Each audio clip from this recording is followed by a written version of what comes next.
الرجال والنساء جميعا ينظر بعضهم إلى بعض قال يا عائشة الأمر أشد من أن ينظر إلى بعضهم لبعض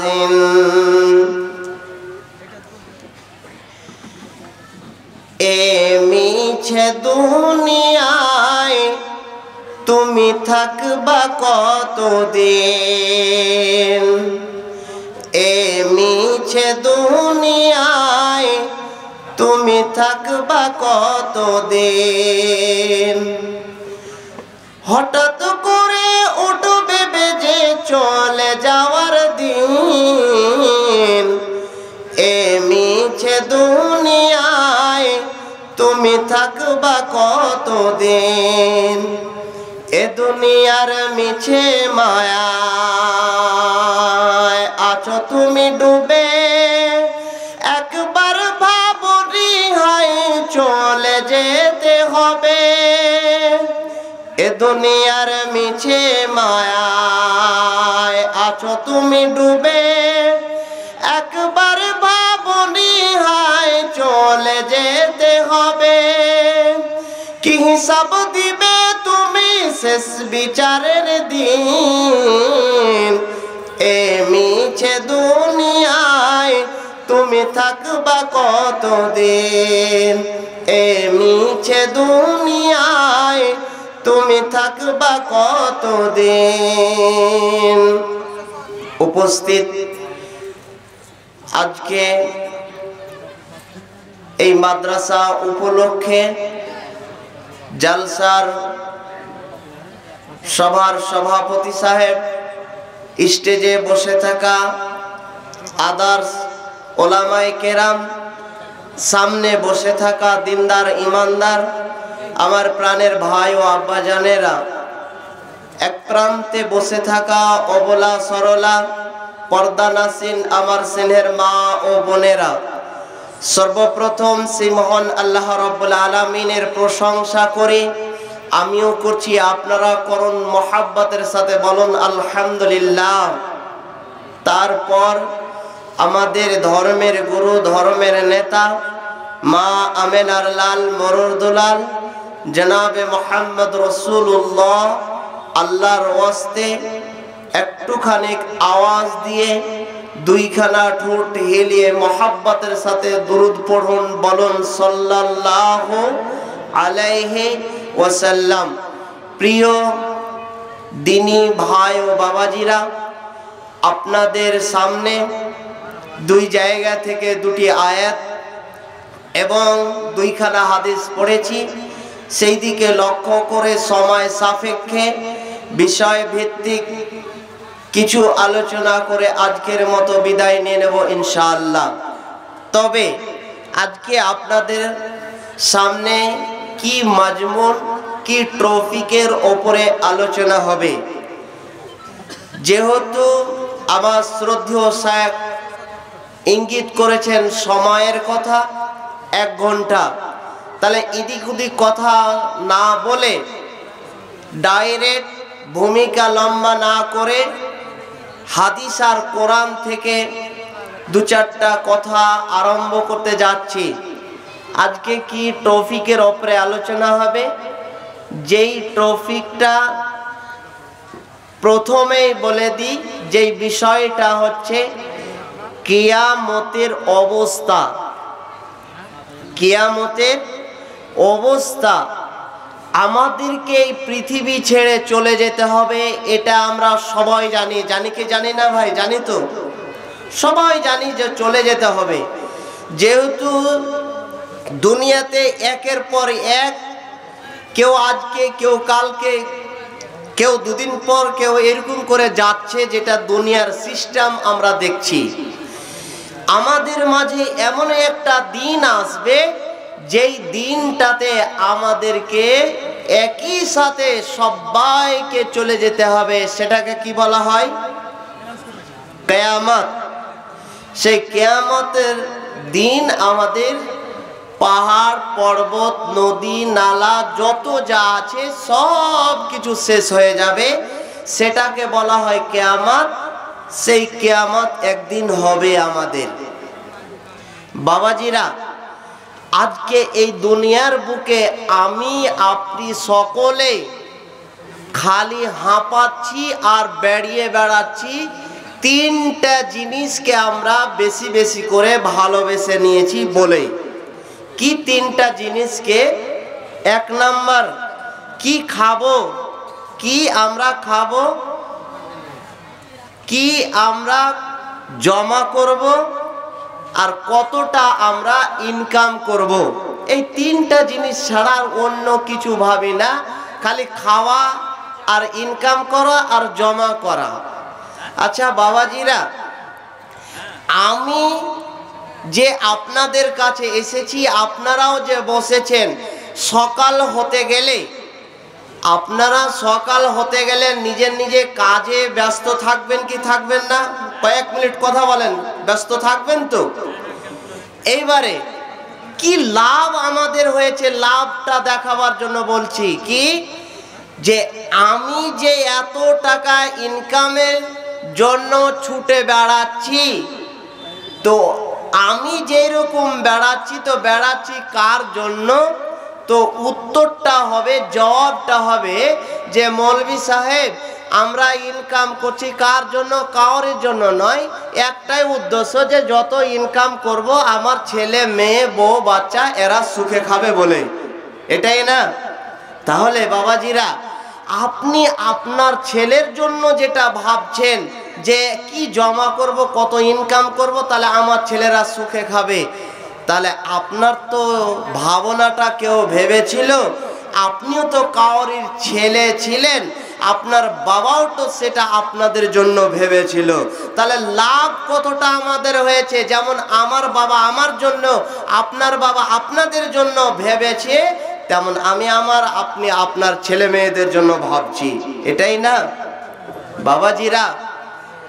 যেই দিন আমাদের কিয়ামতটার অবস্থার ব্যাপারে বলতে গিয়ে বুঝাচ্ছি কি, যে যেই দিন আমাদের ছেড়ে দুনিয়াটা ছেড়ে চলে যেতে হবে, এই ছেলে মেয়ে আমাদের কোনো কাজে আসবে না।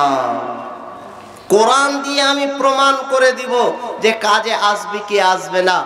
তাহলে এই দুনিয়াতে কার আশায় আর কার জন্য এই দুনিয়াতে এত হাঁপিয়ে বেড়াচ্ছি, নিজের জীবনটাকে নিজের জিন্দেগিটাকে বরবাদ করছি? যেহেতু আপনি বলবেন মৌলভী সাহেব, আমাদের এই এলাকার ছেলেরা খুবই ভালো, আমাদের বেটা বেটিরা খুবই ভালো, যেহেতু আমি মরে গেলে আমার ছেলে মেয়েরা আমার জন্য দান খায়রাত করবে, এটাই না ভাবছেন? তাহলে আপনি আপনাকে দিয়ে প্রশ্ন করুন না যে আজকে জলসাটা হচ্ছে, তো এত বড় একটা আয়োজন, আপনার যে বাবা কবরে শুয়ে আছেন, মা কবরে শুয়ে আছেন, নিজের খানদানের লোক কবরে শুয়ে আছেন, আপনি কয়টা টাকা দিলেন?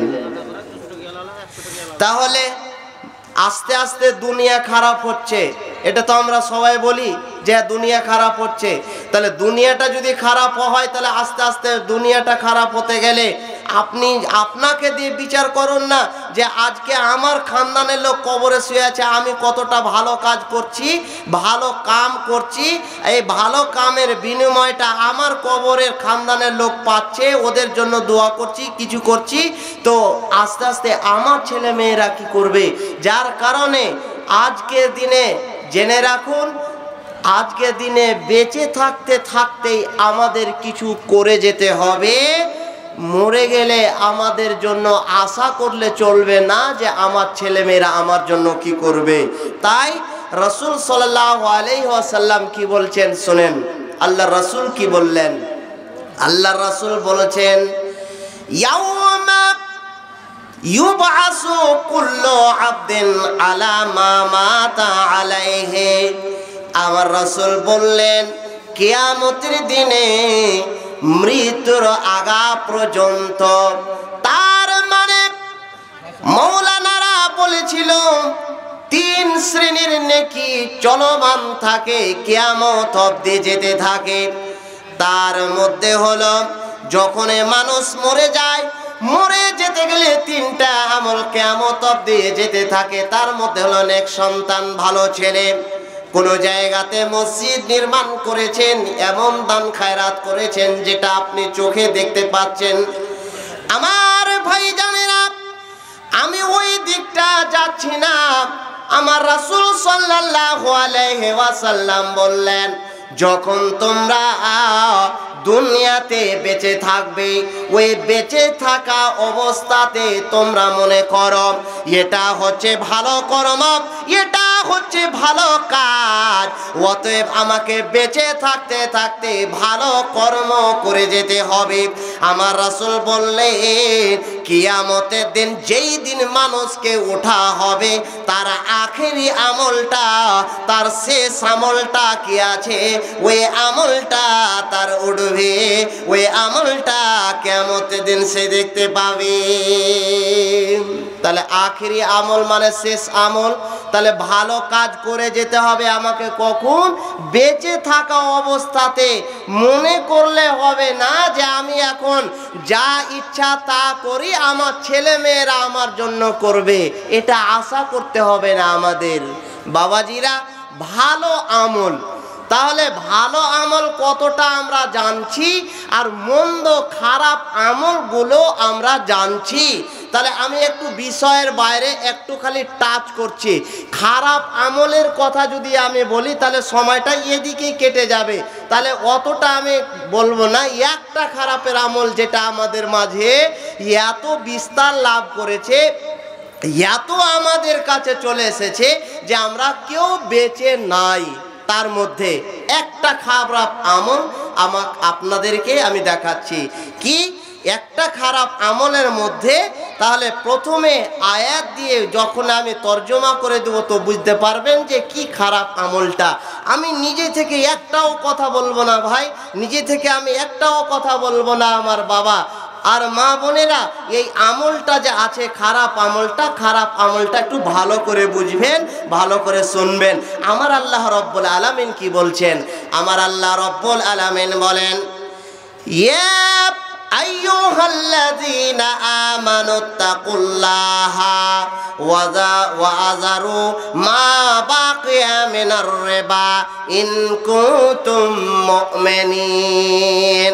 আমার আল্লাহ রাব্বুল আলামিন বলেন, ও পৃথিবীর মানুষেরা তোমরা শুনে নাও, আসল যদি তোমরা মুমিন হতে চাও, আসল যদি তোমরা মুমিন হতে চাও, খাঁটি যদি তোমরা ইমানদার হতে চাও, তাহলে খবরদার তোমরা সুদের কারবার করবে না, তোমরা কখনো সুদটাকে খেতে যাবে না। আমার আল্লাহ রাব্বুল আলামিন অন্য জায়গাতে বলেন, ইয়ামহুল্লাহুর রিবা ওয়া ইউরবিস সাদাকাত। আমার আল্লাহ রাব্বুল আলামিন বলেন, যে লোকটার বাড়িতে সুদ আছে, যে লোকটা সুদ লেনদেন করে, সুদের সাথে জড়িত থাকে, আমার আল্লাহ রাব্বুল আলামিন বলেন যে শোনো, তোমরা যখন সুদ খাবে না, সুদটা মানুষকে ধ্বংস করে দেয়, মানুষের মালকে বাড়িয়ে দেয়।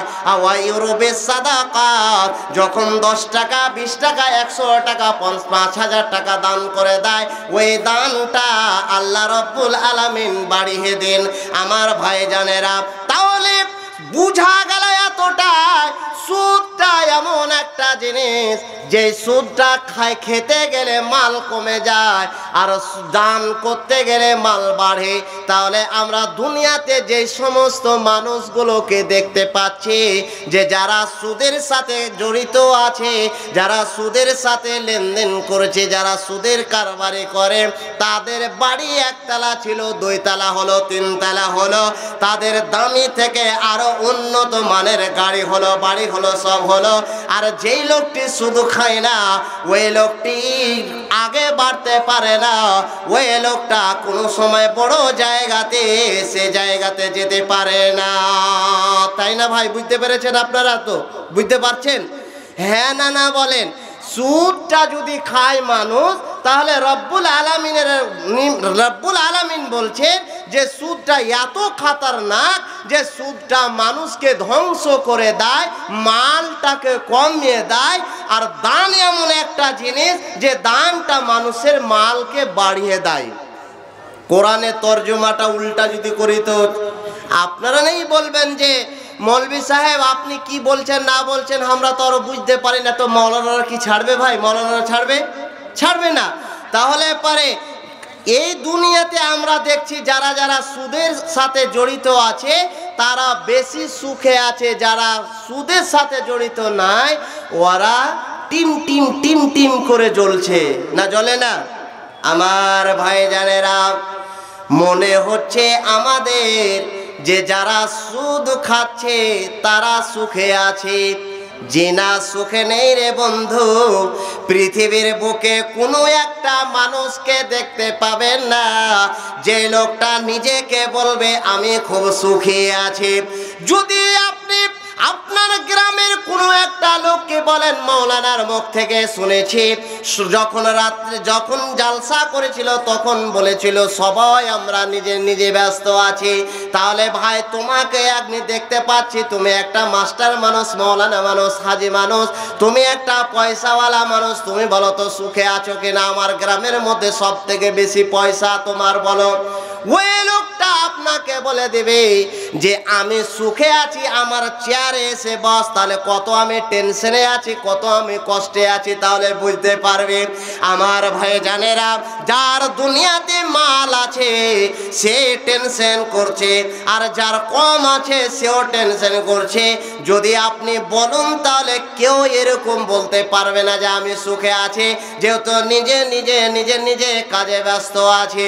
আমার ভাইজানেরা, সুদটা কত খাতারনাক জিনিস। আপনি বলবেন সুখে আছে, তাহলে শুনুন, আমার রাসূল সাল্লাল্লাহু আলাইহি ওয়াসাল্লাম বলছেন সুদটা এমন একটা জিনিস, খবরদার সুদের সাথে তোমরা জড়িত হতে যাবে না।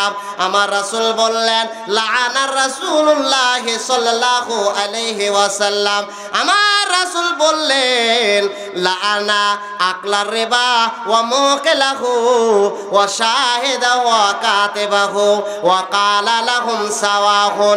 আমার রাসূল বললেন সুদটা তোমাদের কাছে কত খাতারনাক, যে লোকটা সুদ দিল এত বড় কথা রাসূল কিন্তু কোনো সময় বলেননি। আমার ভাইজানেরা, এই ঝাড়খণ্ডের মাটিতে আলেম ভর্তি হয়ে আছে। আপনারা বলুন তো, যারা সালাত আদায় করে না, যারা নামাজ পড়ে না, তারা কাফের, এইরকম ফতোয়া শুনেছেন কি শুনেননি? শুনেছেন ভাই, শুনেছেন? যারা সালাত আদায় করে না, যারা নামাজ পড়ে না, তারা হলো কাফের। শুনেছেন তো? শুনেছেন? জি বাবাজিরা, সঠিক যদি আমি তর্জমা করি আর সঠিকটাই যদি বলি তাহলে শোনেন, যদি নামাজ ছেড়ে দেয় কোনো লোক তাহলে ও কাফের নয়, বড় একটা পাপ করলো, কুফর করলো, কাফের নয়। হ্যাঁ, অধিকাংশ আলেমের মত হলো যে যারা নামাজ পড়ে না তারা হলো কাফের। সাহাবা থেকে বর্ণনা আছে যে হ্যাঁ, যারা নামাজ পড়ে না তারা হলো কাফের। কিন্তু রাসূল এই কথা, এত বড় পাপ যে সুদটা, এই কথা রাসূল এই কথা বলেননি। রাসূল কি বলছেন এই ব্যাপারে? কি রাসূল বললেন, যে লোকটা সুদের সাথে কারবারি করে সেই সুদখোরটা একাই নয়, 4 শ্রেণীর মানুষের ব্যাপারে আমার রাসূল কি বললেন শুনেন। আমার রাসূল বলছেন, যে লোকটা সুদটা দিল, যে লোকটা নিল ওই লোকটা, তার মানে যারা দুইজনের মধ্যে লেনদেন হলো, পার্থিব জীবনে আমাদের মধ্যে একটা রেওয়াজ হলো, যখনই কোনো সুদের উপরে আমরা টাকা দেব তখন কিন্তু একজনকে বা দুইজনকে তিনজনকে গাওয়া হিসাবে রাখবো, সাক্ষী হিসাবে রাখবো। আমার ভাইজানেরা, তারপরে আমার রাসূল বললেন 3 শ্রেণীর মানুষ আর 1 শ্রেণীর মানুষ হলো, যখন তারা সাক্ষীগুলোকে গাওয়া হিসাবে রাখবে, আবার তাদের কাছে একটা খাতা কলম, একটা শিক্ষিত ছেলেকে ডাকবে, বলে লিখে দাও চুক্তিনামা, যে এতদিনের জন্য এত টাকাতে এত টাকা লাভ, এই লাভটা দিতে হবে। আমার ভাইজানেরা, এই 4 শ্রেণীর মানুষদের ব্যাপারে আমার রাসূল বললেন, যারা সুদের সাথে লেনদেন করে, যারা সাক্ষী থাকে, গাওয়া থাকে, যারা লিখে দেয়, রাসূল বলে উভয় শ্রেণীর মানুষের ব্যাপারে রাসূল বললেন লানাত লানাত লানাত, অভিশাপ অভিশাপ অভিশাপ।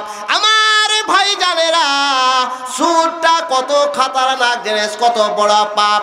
আমার রাসূল সাল্লাল্লাহু আলাইহি ওয়াসাল্লাম বললেন যে আর-রিবা জুন, আল্লাহ রাসূল বললেন শোনো, মায়ের সাথে আল্লাহ রাসূল বলে সুদের ৭৭টা শাখা রয়েছে, প্রশাখা রয়েছে, ৭৭টা বড় বড় পাপ রয়েছে। আর ৭৭টার মধ্যে সব থেকে যেটা ছোট পাপ, সব থেকে যেটা ছোট পাপ, আইয়ানকে হার রাজুল উম্মাহু, আমার রাসূল বললেন একটা টাকা যদি তোমরা শুধু খাও, তাহলে শোনো, ওরে জানো তুমি নিজের মায়ের সাথে শাদী করলে, তুমি তোমার নিজের মায়ের সাথে বিবাহ করলে। মাকে বিবাহ করা যায় না না যায়? মনে নিয়ে আসা যাবে যে হ্যাঁ মাকে বিয়ে করা যাবে? মনে নিয়ে আসা যাবে? যাবে না। রাসূল বললেন যে তোমরা যদি সুদটাকে লেনদেন করো, সুদটা খাও, তো মনে করে নাও যে তুমি তোমার মায়ের সাথে যে কি করলে, বিবাহ করলে, তুমি তোমার মাকে বিবাহ করলে। বাবাজিরা, রাসূল সাল্লাল্লাহু আলাইহি ওয়াসাল্লাম তিনি যখন মেরাজে যান, মেরাজে যাওয়ার পরে জান্নাত দেখলেন, জাহান্নাম দেখলেন। জাহান্নাম দেখছেন তো জাহান্নামে একটা পুকুর আছে, সেই পুকুরে সেই বিলে জল থাকে কি থাকে না? জল থাকে জি ভাই, পুকুরে জল থাকে, পানি থাকে তো। যেখানে পানি নেই সেখানে কি আমরা পুকুর বলি? সেখানে তো আমরা বলি না পুকুর। তাহলে জল থাকে, কিন্তু না না, সেই পুকুরে জল নাই, সেই পুকুরে রক্তে ভর্তি হয়ে আছে। আর আমরা যখন জানোয়ারগুলোকে জবাই করে এক জায়গাতে কিছুক্ষণ হয়ে যেতে গেলে সেখানে রক্তগুলো জমাট ধরে যায়, এক জায়গাতে জমাট ধরে যায়। আমার ভাইজানেরা, ওই আমার মায়েরা, ওই আমার বোনেরা, ভালো করে শুনবেন, ও আমার ভাইরা, ভালো করে শুনবেন, আপনাদের জন্য একটা খুব ভালো জিনিস আমি বলছি। রাসূল বললেন শোনো, ওরে আমার রাসূল বলছে যে ওই পুকুরে কোনো পানি নাই, জল নাই, ওই জল নাই, ওখানে রক্তে ভর্তি হয়ে আছে, জমাট হয়ে আছে। আর ওখানে একটা লোক গলা অবধি ডুবে আছে, আর গলা অবধি ডুবে আছে, আগে যেতে পারে না, পিছেও যেতে পারে না, চেষ্টা করছে জান বাঁচার জন্য। কে না চায় যে আমার জানটা বাঁচুক? যদি ফারাক্কা ব্রিজের এই দিকে যে জলটা আসে, ওখানে যদি কোনো একটা বাচ্চা, কোনো একটা লোক হাবুডুবু খায়, তাহলে সবাই আমরা বলবো এই লোকটাকে বাঁচার জন্য এটা কি পদ্ধতি অবলম্বন করা যায়, এই রাস্তাটা কেমন করে আমরা বের করব যে লোকটা বেঁচে যাবে। জানটা কে দিতে চায় রে বাবা? জানটাকে কে দিতে চায় রে বন্ধু?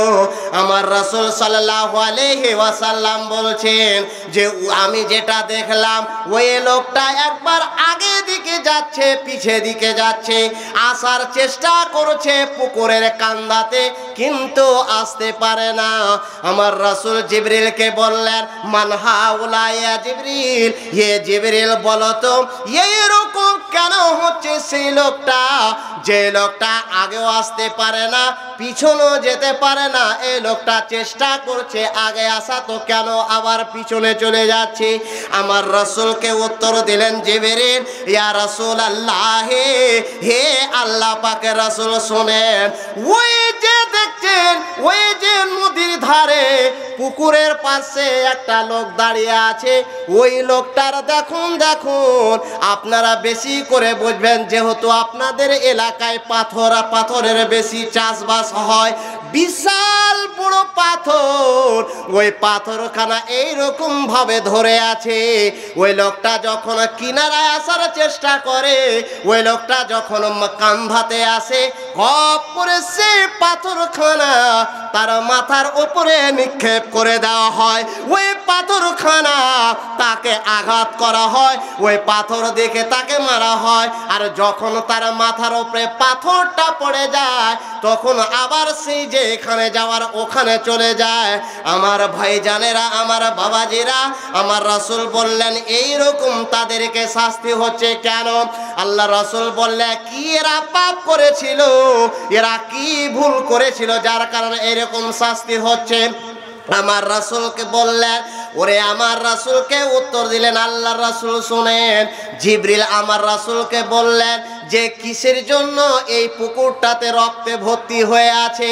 কারণটা হলো এটা যে লোভ করেছিল, দুনিয়ার বুকে সুদ খেয়েছিল, সুদের সাথে জড়িত ছিল, সুদের গাওয়া দিয়েছিল, সুদকে কত টাকা লাগবে ই লিখে দিয়েছিল, যার কারণে এতটা রক্ত মানুষের খেয়েছে, এতটা রক্ত মানুষের খেয়েছে যে এই পুকুরটা রক্তে ভর্তি হয়ে আছে। আমার ভাই জানেরা, অনেক আলেম বলে যে আল্লাহুম্মা আমিন বলো, হ্যাঁ কিনা বলেন? এটা শুনছেন তো, দেখছেন তো? আল্লাহুম্মা আমিন বলেন।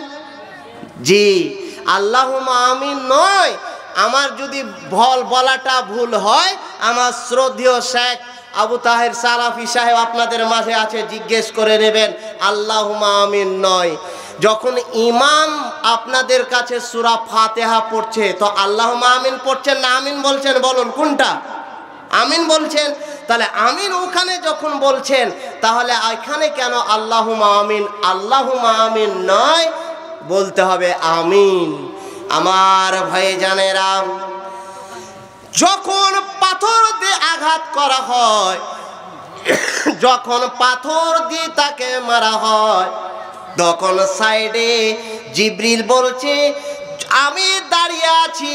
যখন পাথর দিয়ে তাকে মারা হয়, তখন আমার মুখ থেকে একটা শব্দ বেরিয়ে আসে, সেটা হলো আমিন, সেটা হলো আমিন, সেটা হলো আমিন। তার মানে আল্লাহ কবুল করে নাও, আল্লাহ কবুল করে নাও, আল্লাহ তুমি কবুল করে নাও। কেন আমিন আমিন বলে রে বন্ধু? এই জন্য বলা হয় যে এই লোকটা এত সুদ খেয়েছে, এত সুদ খেয়েছে, কিয়ামত অবধি তাকে এইরকম শাস্তি দেওয়া হবে, এতটা তার শাস্তি হবে, সেই শাস্তিটা চলমান থাকবে, এক সেকেন্ডের জন্য তাকে রিহাই দেওয়া হবে না। খারাপ আমল যা দেখাবার জন্য কিছু আমি সুদের ব্যাপারে কথা বললাম কি বললাম না ভাই? এইবারে আসেন আমার টপিকের ব্যাপারে। কি আমি বলেছিলাম? কিয়ামতের অবস্থা সম্পর্কে আলোচনা করব। মানুষ যে আমরা দুনিয়াতে আছি, তো কিয়ামত একদিন হবে, তো আমাদের জায়গাটা কোথায় হবে? আমাদের জায়গাটা কোথায় হবে আমি বলছি না, কোরআন খুললেই আপনি দেখতে পাবেন এই ব্যাপারে জায়গাটা কোথায় হবে। আল্লাহ পাক রব্বুল আলামিন বলছেন কি, ইয়াউমা তুবাদদালুল আরদু গায়রাল আরদি ওয়াস সামাওয়াতু ওয়া বারাজু লিল্লাহিল ওয়াহিদিল কাহার। আমার আল্লাহ রাব্বুল আলামিন বলেন, ও পৃথিবীর মানুষেরা তোমরা শুনে নাও, যেই জমিনের বুকে বসবাস করছো, এই জমিনটা তোমাদের জন্য হবে না। যে আসমানের নিচে তোমরা আছো, এই আসমানটাকে তোমাদের জন্য পরিবর্তন করে দেওয়া হবে। এই জমিনটা আমাদের হবে না, যে জমিনে আছি আমরা। এই জমিনটাকে পাল্টে দেওয়া হবে, পরিবর্তন করে দেওয়া হবে। যে আসমানের নিচে আছি আমরা, এই আসমানটাকে পরিবর্তন করে দেওয়া হবে। তো আমার ভাইজানেরা, এই জমিনটা কেন আমাদের পরিবর্তন করে দেওয়া হবে, এর ব্যাখ্যা দুই রকম করতে পারা যায়। কি? একরকম ব্যাখ্যা হলো যে এই জমিনটা আখেরাতের জমিনের তুলনায় কিছু নয়, এটা ছোট হয়ে যাবে। অথচ এত পৃথিবীটা যে কত বড়, ম্যাপে আমরা দেখতে পাচ্ছি, আপনারা দেখতে পাচ্ছেন। তো আর একটা ব্যাখ্যা কি, যে জমিনে কে আপনি বলতে পারবেন যে আমাদের এলাকার মানুষ এত ভালো, এত ভালো। আমি বলবো যে এই পাকুড় গোমানি এলাকাতে কোন পাপটা হয় না, আল্লাহর ওয়াস্তে আপনারা বলতে পারবেন যে এই পাপটা হয় না, এই গুনাহটা হয় না? আজকের দিনে সব গুনাহতে ভর্তি হয়ে আছে। এই জন্য জমিনটাকে পরিবর্তন করে দেওয়া হবে। আমার ভাইজানেরা, শেষ কালে চলে আসছি। আপনাদের একটা আমি ছোট্ট সওয়াল, দুনিয়ার বুকে আমরা দেখতে পাচ্ছি যে কিছু আহলে হাদিস, কিছু হানাফি, কিছু বেরেলি, কিছু অমুসলিম, কিছু ইহুদি, কিছু নাসারা, কেউ এদিক ওদিক করে অনেক আমরা দেখছি যে অনেক জাতি, অনেক দল বসবাস করছে। হ্যাঁ না বলুন, বসবাস করছে তো? আচ্ছা ভাইজান, আমরা যে আহলে হাদিস বলছি, আহলে হাদিস সবাই আছি তো, আহলে হাদিস বলছি, তাহলে সব থেকে বড় শত্রু, সব থেকে বড় দুশ্মন আমাদের কোন জাতটা আছে বলতে পারবেন? কোন জাত ভাই? ইহুদি। সারা পৃথিবীতে আপনি দেখুন ইহুদি জাত, এরা মানুষের যেখানেই দেখবেন সংখ্যায় কম, সব করতে এরা সংখ্যায় কম।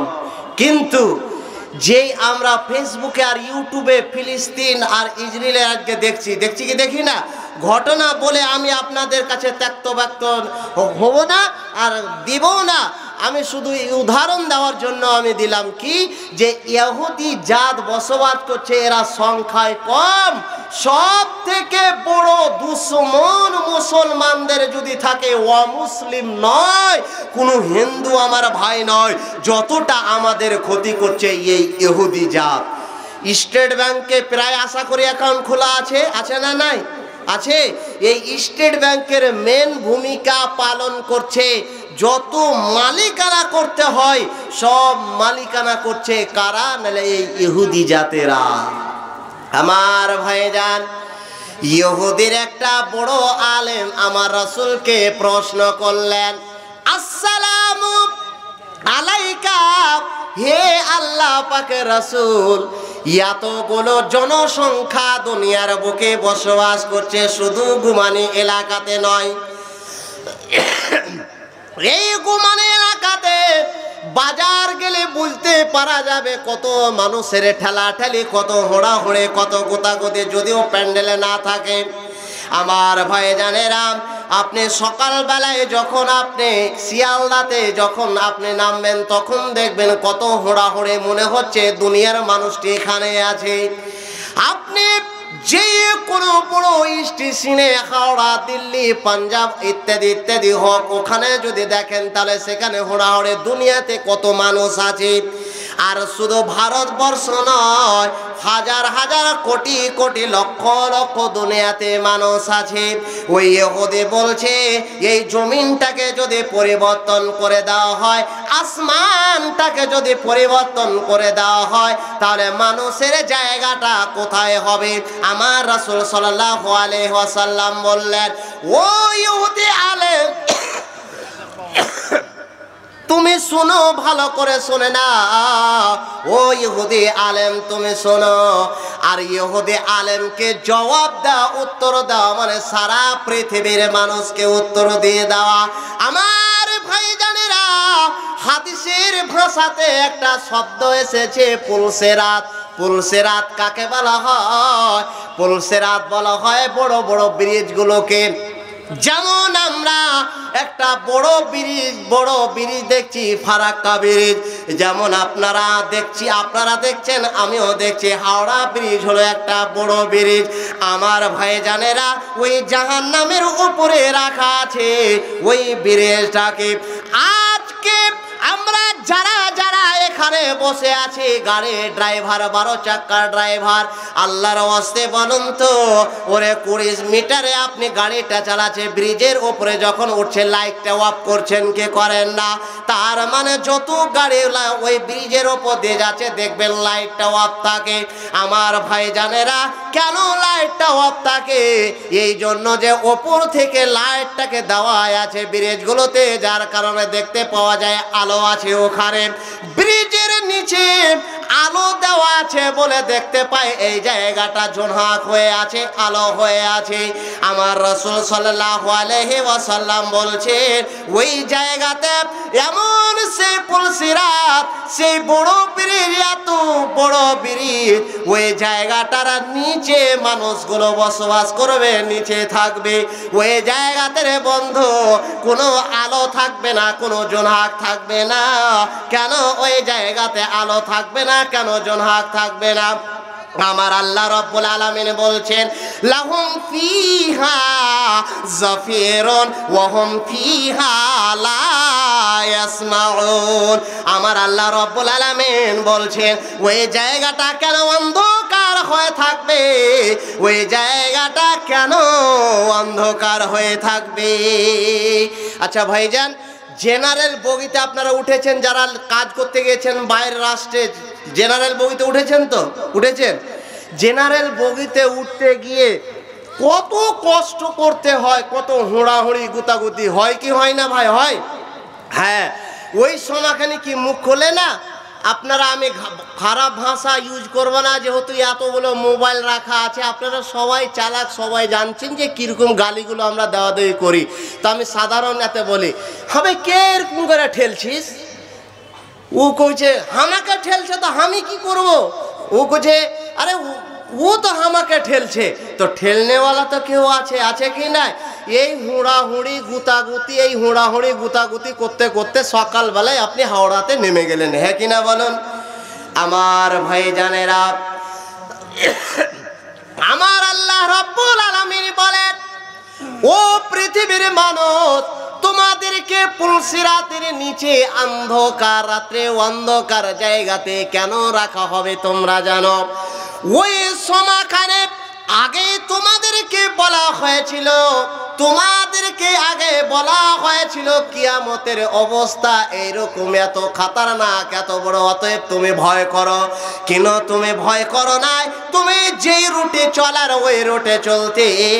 তাহলে এবার তুমি ভালো করে শুনে নাও, আমার আল্লাহ রাব্বুল আলামিন বলে, লাহুম ফিহা যাফিরুন ওয়া হুম ফিহা লা ইয়াসমাউন। আমার আল্লাহ রাব্বুল আলামিন বলে, কেন ওই জায়গাতে মানুষগুলোকে রাখা হবে? এক অপরে তারা হুড়াহুড়ি করবে, এক অপরে তারা গুতাগুতি করবে। আর ওরা বলবে, কেন হুড়াহুড়ি করছো, গুতাগুতি করছো? ওই সময়খানে রেগে গিয়ে কতজন কত রকমের ভাষা বলবে, চিৎকার করবে, আওয়াজ করবে। আমার আল্লাহ রাব্বুল আলামিন বলছেন, দুনিয়ার বুকে তোমার সামনে গলা ফাটিয়ে ওয়াজ করা হয়েছিল, কিন্তু তুমি একটুকু পরিবর্তন হওনি, তুমি ওয়াজটা কাজে লাগাওনি। তাহলে শুনে নাও, তুমি যখন দুনিয়াতে শোনোনি, তাহলে আমার আল্লাহ বলছেন, লাহুম ফিহা লা ইয়াসমাউন, অতএব তোমার কথা এখন শোনা হবে না। আমার আল্লাহ রাব্বুল আলামিন বলছে, তোমার কথা আমি এখন শুনব না। ভাইজান, আমি আপনাদেরকে বলেছিলাম যে কিয়ামতের অবস্থা সম্পর্কে আমি আলোচনা করব। তাহলে এইদিকে একবারে শেষের দিকে চলে আসি বাবাজিরা, ভাইজানেরা। তাহলে কিয়ামতের দিন মানুষকে যখন উঠা হবে, মানুষকে যখন উঠা হবে, তো মানুষকে উলঙ্গ করে উঠা হবে। মানুষের কোনো জামা থাকবে না, প্যান্ট থাকবে না, শরীরে কোনো কাপড় থাকবে না, খাতনা বিহীন করে উঠা হবে। আর খাতনা কাকে বলা হয় আপনারা আশা করে বুঝতে পেরেছেন। আর অনেক আমরা বলে থাকি যে মুসলমানি দেওয়াকে, ছোট বাবুদের যখন মানে মুসলমানি দেওয়া হয়, তো সেইটাকে বলা হয় খাতনা। এই খাতনা করা থাকবে না, খাতনা বিহীন করে উঠাবে। আপনারা বলবেন যে মৌলভী সাহেব, আপনাকে একটু উল্টা উল্টা শুনছি, উল্টা উল্টা কথা বলছেন। কইছে কেন?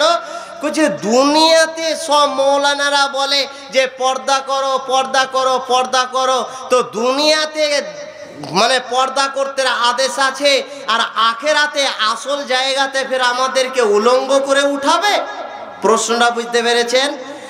আমার ভাই জানেরা, আমি আগে বলেছি আপনাদেরকে একটাও নিজে থেকে কথা বলবো না। এই ব্যাপারে আমার আল্লাহ রব্বুল আলামিন বলেন, কামা বাদানা আওয়ালা খালকিন নুইদুহুম ওয়া'দান আলাইনা ইন্না কুন্না ফাইলিন। আমার আল্লাহ রব্বুল আলামিন বলেন, ওই দিনটাকে তোমরা স্মরণ করো, ওই দিনটাকে তোমরা মনে করো, যেই দিন যখন তুমি তোমার মায়ের পেট থেকে জন্মেছিলে।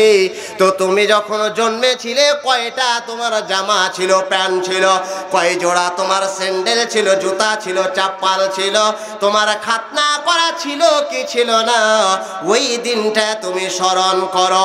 আমার ভাই জানেরা, আমার রাসূল সাল্লাল্লাহু আলাইহি ওয়াসাল্লাম বলছেন, ইউসারুন নাসু ইয়াউমাল কিয়ামাতি ওয়াফাতান উরাতান গুরলা।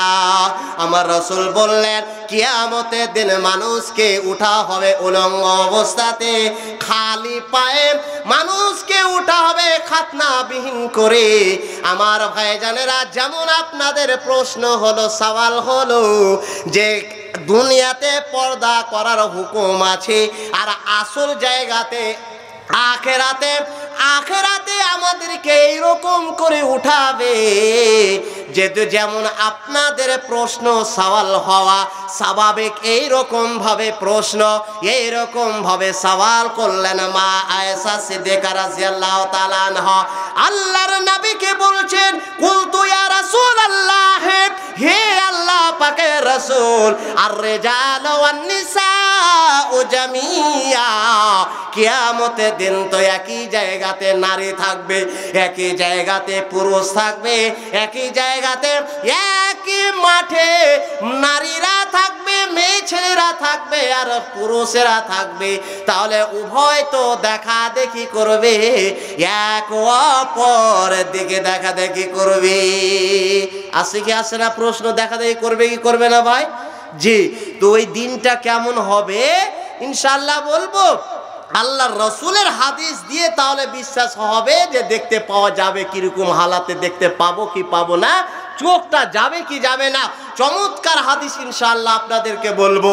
উত্তরটা আমার রাসূল সাল্লাল্লাহু আলাইহি ওয়াসাল্লাম বলছেন কি, ইয়ানজুরু বাদুহুম লিবাদিন। আমার রাসূল বললেন, সেই দিনটা কত গৌর ফিকির করার দিন হবে। সেই দিনটা মানুষের ভেতরে কত চিন্তা থাকবে, কত মানুষ কত না গভীর ভাবে চিন্তা করে দেখুন রে বাবা, কত না মানুষ হ্যারাসমেন্ট হবে, কে কার দিকে দেখবে। তো সেই দিনটা ক্বালা আল আমরু আসাদ্দু মিন আইয়ানজুরা ইলা বাযিহিম।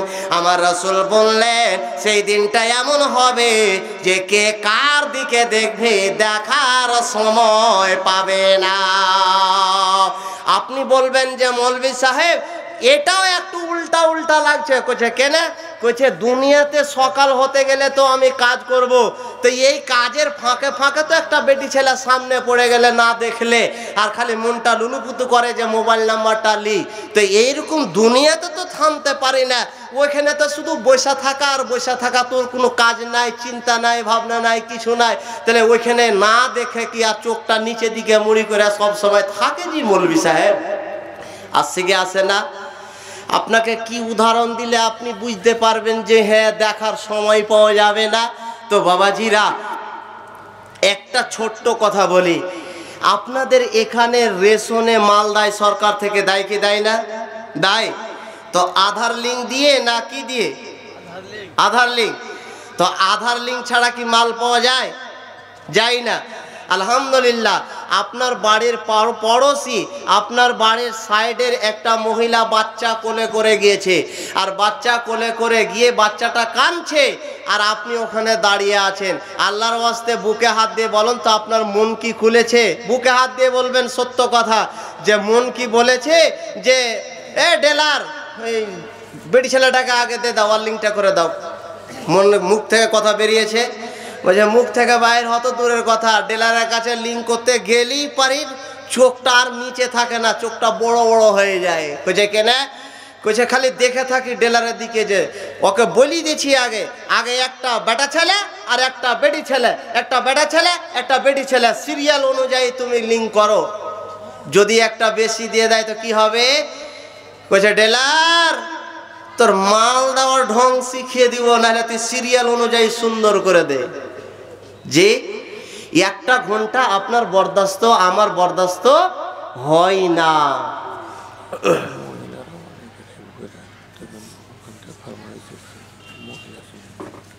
এখন যে বললেন আগে হলেই চলে যেত ওইদিকে না। আচ্ছা ঠিক আছে ইনশাল্লাহ, তো আগে হলে নেই হয়তো কাজটা। মা বোন দোয়া করেন যে আর একবার যেন আসি, তাহলে ট্রফিকটা আপনাদের ব্যাপারে ধরবো। তো এগুলো খারাপ জিনিস নয়, এগুলো মহিলাদের ব্যাপারে। কিয়ামতের ভয়াবহ অবস্থা শুধু পুরুষের বেটা ছেলের হবে না, আর বেটি ছেলেকে ছেড়ে দেওয়া হবে না, ধাতানি খেতে হবে উভয় পক্ষকে। তো ইনশাল্লাহ আপনাদের সামনে কিছু বলবো, তাহলে শুনুন। কি যে দুনিয়াতে আমরা